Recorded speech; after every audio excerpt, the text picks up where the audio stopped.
ये जो 100 साल का बरगद का पेड़ बनने जा रहा है, उसको जड़ से उखाड़ कर फेंकिए। ना किसान बचेगा, ना किसानी बचेगी, ना नस्ल बचेगी, ना फसल बचेगी। जो हिंदुस्तान की आजादी के वक्त जो यहां छोड़कर कह के गए थे कि 200 किलोमीटर तक के लोगों से सावधान रहना, आज वही लोग दूसरे रूप में व्यापार यहां कर रहे हैं और रिहाइश हिंदुस्तान से बाहर बना रहे हैं।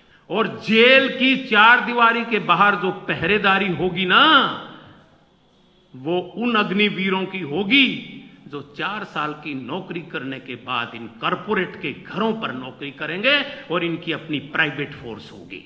यहां से ना आप बचेंगे, ना हम बचेंगे, ना आपकी औलाद बचेगी। दोस्तों, अब ना ये नफरत का दौर है और ना नफरत का बीज बोया जा रहा है।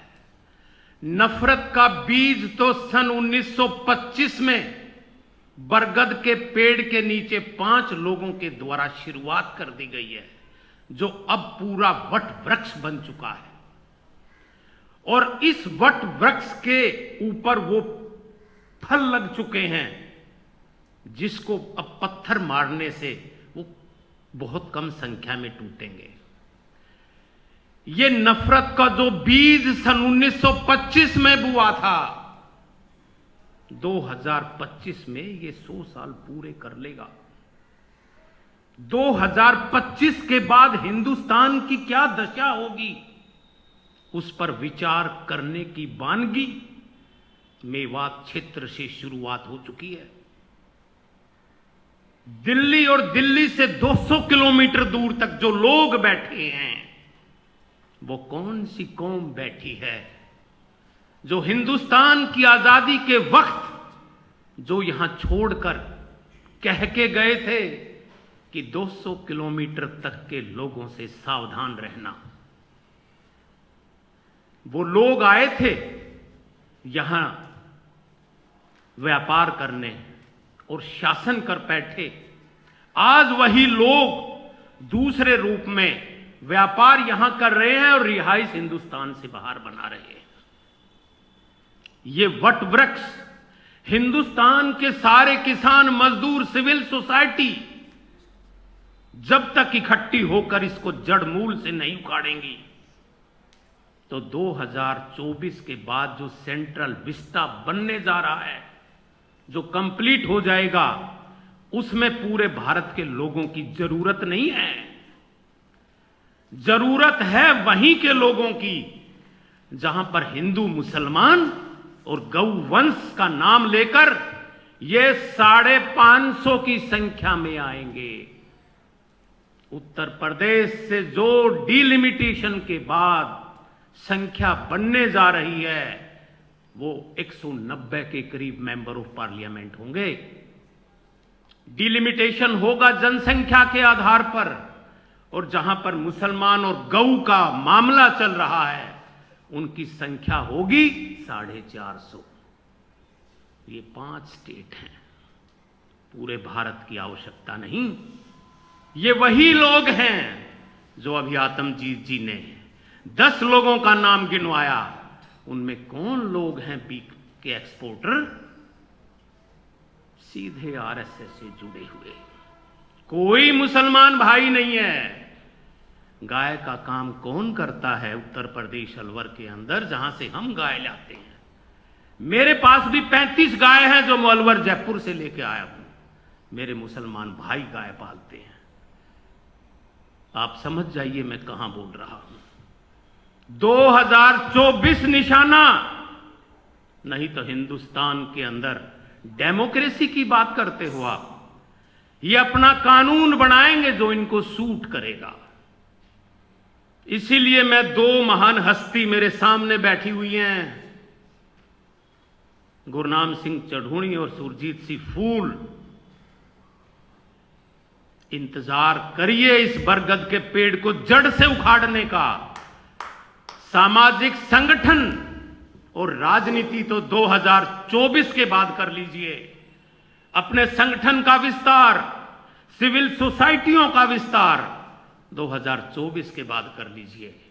पूरा भारत एकजुट होकर ये जो 100 साल का बरगद का पेड़ बनने जा रहा है उसको जड़ से उखाड़ कर फेंकिए। ना किसान बचेगा, ना किसानी बचेगी, ना नस्ल बचेगी, ना फसल बचेगी। भूल गए वो लोग जब आजादी 1947 में ट्रांसफर ऑफ पावर मिली थी, तब इनके 90,000 स्कूल चले हुए हैं। 90,000 जिन्होंने हमारी नस्ल को बदल दिया।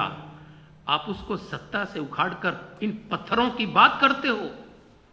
इस बरगद के पेड़ को जड़ मूल से उखाड़ना पड़ेगा, तब दुनिया में भारत फिर से सोने की चिड़िया बनेगा, नहीं तो भारत सोने की चिड़िया नहीं बनेगा। वक्त कम है, विचार बहुत ज्यादा हैं। मैं यहां इन सब छत्रपों से एक ही बात कहता हूं कि इन विपक्षी पार्टियों को ये किसान, मजदूर और सिविल सोसाइटी एक जबरदस्त गठबंधन में मजबूत करके इनको सत्ता से उखाड़ने का काम करो दोस्तों, बस। नहीं तो ये एक संगठनों के, यूनियनों के अध्यक्षों को और पूरी पार्टी के विपक्ष के लोगों को जेल के अंदर ही रखेंगे। और जेल की 4 दीवारी के बाहर जो पहरेदारी होगी ना, वो उन अग्निवीरों की होगी जो 4 साल की नौकरी करने के बाद इन कॉरपोरेट के घरों पर नौकरी करेंगे और इनकी अपनी प्राइवेट फोर्स होगी। मैं ज्यादा ना बोलते हुए सिर्फ एक बात पर दम इसी पर करता हूं कि ये गौ कसी का जो मैटर चला हुआ है इसको समझो। ये पूरे उत्तर प्रदेश के खेतों में जो फसल को खा रहे हैं, ये गाय ये किस ब्रीड की है उसको सोचो कि आने वाला कल उत्तर प्रदेश के अंदर उन जबरदस्त लोगों का होगा जो यहां पर स्लेटर हाउस बनाएंगे और यहां से ना आप बचेंगे, ना हम बचेंगे, ना आपकी औलाद बचेगी। ये डस्टबिन बना दिया हिंदुस्तान कि ये लोग रहेंगे विदेश में और इस सोने की चिड़िया को जमीन का सीना पाड़कर जो मेहनत की कमाई से 150 करोड़ का पेट भरता है, अब उसको ये जिंदा नहीं छोड़ेंगे।